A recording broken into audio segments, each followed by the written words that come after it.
Okay, so now it's time to tell you the favorite book of mine of Haruki Murakami. But subscriber अजून coming spotting sweet art हा एक Japanese writer आहे. खूपच interesting लिहितो हा. आणि याची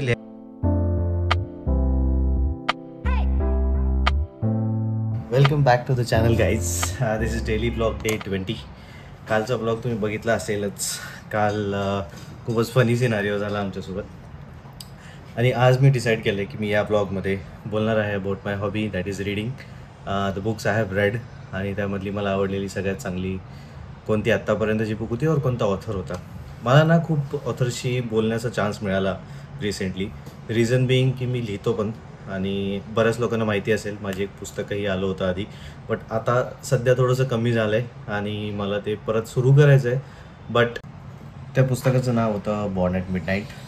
2012मध्ये ते पब्लिश झालं होतं. इट्स 2025 नाव, बरीच वर्ष झाली आहे. मी या व्हिडिओमध्ये तुम्हाला काही काही छोटे छोटे फोटोज दाखवेल जेव्हा मी ते बुक पब्लिश करण्यासाठी मुंबईला एक बार्किंग डिअर ब्र्यू पब होता. त्यावेळेस मला माहिती पण नव्हतं ब्रिवरी वगैरे काय असतं. सो मी तिथे ते पब्लिश केलं होतं. तिथले फोटोज आहे, मी तुम्हाला टाकेल.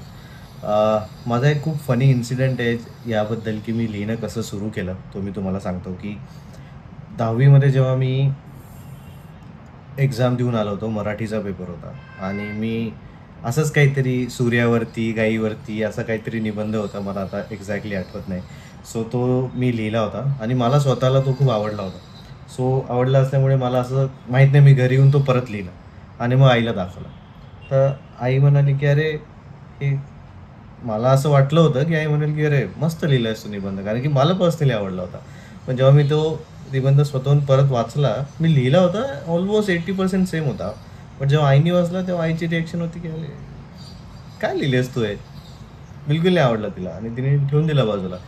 सो मला खूप हर्ट झाली ती गोष्ट. मी त्याला परत करेक्ट केलं, मी परत आईला दाखवलं. बट आईला परत तो आवडला नाही. आई म्हणाली याच्यामध्ये काना, मात्रा, वेलांटी, उकार काहीच बरोबर नाही आहे, तुला मराठीत मार्क पडणार आहेस का फेल होणार आहेस. चांगले मार्क पडले होते मला मराठीत समहाऊ. सो भाषेवरती मी चांगलं प्रभुत्व होतं माझं पहिल्यापासूनच. सो पण इंग्लिश मला एवढी चांगली येत नव्हती. But still better than Marathi. माझी इंग्लिश जरा बरी होती. सो त्याच्यामुळे मी डिसाईड केलं की मी इंग्लिशमध्ये देईन आणि मी सेम निबंध इंग्लिशमध्ये ट्रान्सलेट केला, न बघता, न कॉपी पेस्ट नाही केला. इंग्लिशमध्ये मी लिहिला आणि तेव्हा मग आईला दाखवला आणि बाबांना जास्त चांगलं इंग्लिश येतं, बाबांना दाखवला आणि बाबांना तो आवडला. तेव्हापासून माझ्या डोक्यामध्ये माहीत नाही मला काय झालं, पण मी इंग्लिशमध्ये लिहायला लागलो. That was the start when I started writing.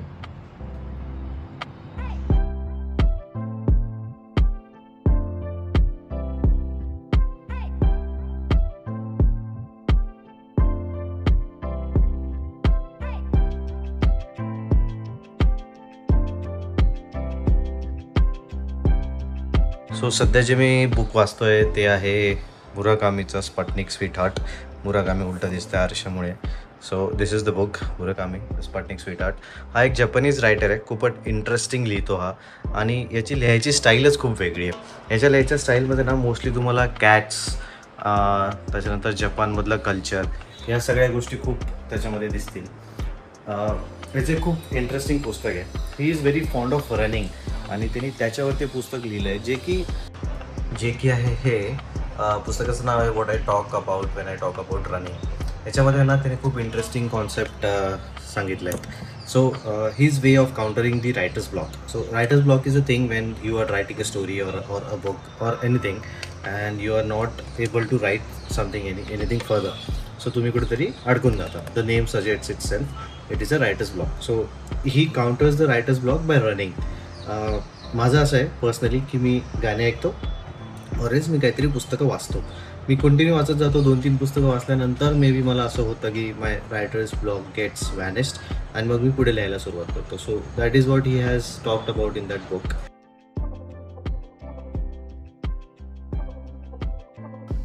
This was the anthology which got published before my book published. Then we went to the Barking Deer Brew Pub. ती मधली आहे अंजली कृपालिनी आणि लेफ्ट हँड साईडला तो बसला आहे तो आहे नील डिसिल्वा, जो की आता खूप मोठा ऑथर आहे. But I could not keep up with it it seems. छानसा स्टँडी त्यांनी क्रिएट केला होता. मी खूपच लहान दिसत होतो तेव्हा. दिस इज माय बेस्ट फ्रेंड वैभव. त्याच्यानंतर माझ्या एका मित्राने इंटरव्ह्यू घेऊन मठामध्ये एक छानसा लेख पब्लिश केला होता. माझ्यासोबतच ना ईशानला पण बहुतेक पुस्तकांची खूप आवड आहे. हे आईने त्यासाठी काय आणलेली पुस्तकं आहे, व्हेजिटेबल फूड वगैरे वगैरे. त्याला समजतं आता हे काय आहे ते. तो बघा काय म्हणतो, बघितलं. ईशान ईशान हे काय आहे? धर धर धरा. हे काय आहे? काय आहे? अभ्यास. अभ्यास आहे. तो आम्हाला बघतो ना पुस्तकं वाचताना, हँडल करताना. मी त्यासोबत बऱ्याच वेळेस पुस्तकं घेऊन बसतो आणि वाचतो. तो येऊन मला डिस्टर्ब केलं की मी त्याला असं बसवतो पोटावरती आणि सांगतो की हे पुस्तक असतं, त्याच्यामध्ये स्टोरीज असतात, त्याचा अभ्यास करायचा असतो. तर बहुतेक त्याने ना ते खूप लवकर ग्रास्प केलं आहे आणि त्याला ना खूप आवड आहे त्या गोष्टींची. समोर आले की मग त्याचं चालू असतं अभ्यास अभ्यास. मला खूप प्राऊड फील होतं त्या गोष्टीचं. अजून हळूहळू जेव्हा त्याला कळायला लागेल की ही बोरिंग गोष्ट आहे, त्यावेळेस माझा खरा जॉब येतो की पुस्तकं त्याच्या आयुष्यामध्ये कसे हॅपीली इन करायचे आणि कसं त्याला पुस्तकांबद्दलचं प्रेम वाटू द्यायचं. कोमल जास्त पुस्तकं वाचत नाही, बट तिने माझ्यामुळे काही पुस्तकं वाचायला सुरुवात केली. तिने एक चांगला अल्टरनेटिव्ह शोधला आहे शोधला आहे त्या गोष्टीसाठी. तिला जे बोर होतं पुस्तकं वाचायला, सो ती काय करते, एक कुठंतरी ॲप आहे, I don't remember the name, but त्याच्यावरती ती पुस्तकं ऐकते आणि मग मला स्टोरीज सांगते आणि मग मी कधी कधी जाऊन पुस्तकं वाचते. वर्क फ्रॉम होमचं किती मोठं प्रिव्हिलेज आहे हा. घरी बसून कामही करता येतं आणि समोर ऑफिसचं आणि एडिटिंग दोन्ही करता येतं. मजा येते. अंधार पडला आहे आज. दिवसभर असं आभाळ आलेलं होतं आणि आताही वातावरण थोडंसं आभाळ आलेलंच आहे. काय माहिती काय चाललं आहे, हिवाळा कधी लागतोय देव जाणे. फटाके वाजतायत. तो तुळशीचं लग्न बहुतेक, त्यामुळे फटाके वाजतायत. Okay, so now it's time to tell you the favorite book of mine of Haruki Murakami. This is a Japanese writer, as I said in this vlog. The book's नाव आहे Norwegian Wood. It's a really beautiful story. ही बहुतेक त्यांनी 1997 मध्ये वगैरे publish केली आहे. या बुकचा क्रेजच खूप होता. या बुकमध्ये बेसिक काय आहे ते मी तुम्हाला सांगतो. या बुकमध्ये जनरली काय होतं ना, लव्ह स्टोरीजमध्ये खूप स्टोरी पूर्ण चालते आणि मग शेवटी त्याला काहीतरी एंड देण्यासाठी कोणतरी हिरो मग मरतो आणि मग त्याच्यावरती खूप साऊंड इफेक्ट्स वगैरे टाकून मग ते तिथे पिक्चर किंवा स्टोरी वगैरे संपते. पण या पुस्तकमध्ये what was catchy for me is, त्यांनी सुरुवात केली स्टोरीला आणि मेन कॅरेक्टरला त्यांनी मारून टाकलं. So now this books holds the story around that main character, his girlfriend and that main character's friend. So this is a lovely book. You should really read it.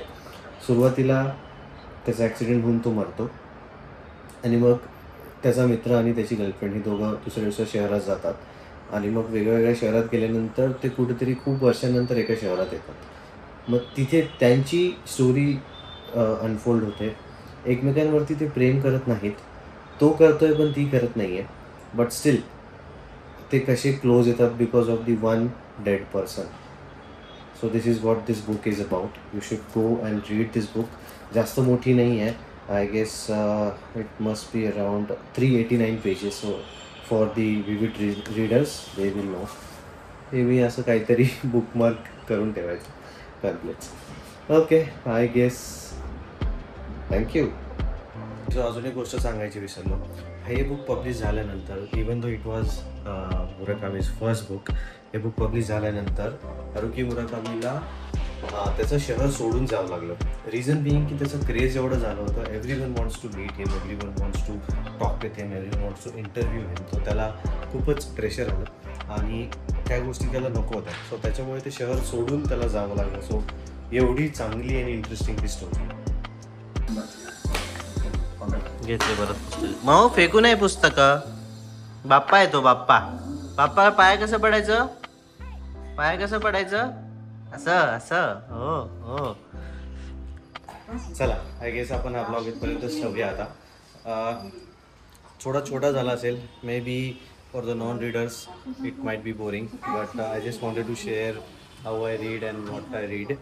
So that is what I have done. माझे काही पुस्तकं औरंगाबादला आहेत, so ते आता येतील. आणि bookshelf आहेत, तुम्ही बघितलेत, तर मी तुम्हाला अजून बुकशेल्फ दाखवतो. बाय द वे जोजी बाप्पा, मी अजून बुकशेल्फ दाखवतो तुम्हाला.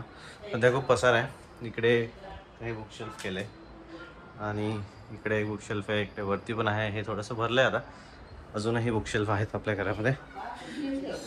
या इथे एक बुकशेल्फ केला आहे आणि आमच्या रूममध्ये इथेही बुकशेल्फ केला आहे. इथे वरती, इथे खाली. This is way I am fond of to reading. इथपर्यंत ब्लॉग बघितला असेल, आवडला असेल तर प्लीज लाईक करा, शेअर करा आणि चॅनलला सबस्क्राईब का नाही करत आहेत यार तुम्ही लोक, मला कळत नाही आहे. जेवढे लोक बघतायत, 200, 300 लोक बघतायत, बट सबस्क्रायबर अजून आपले तेवढेच आहेत. सो जा आणि चॅनलला सबस्क्राईब करा पहिले आणि मग पुढचा व्हिडिओ बघा. इथपर्यंत बघितला असेल तर प्लीज लाईक करून जा. Thank you so much. See you tomorrow.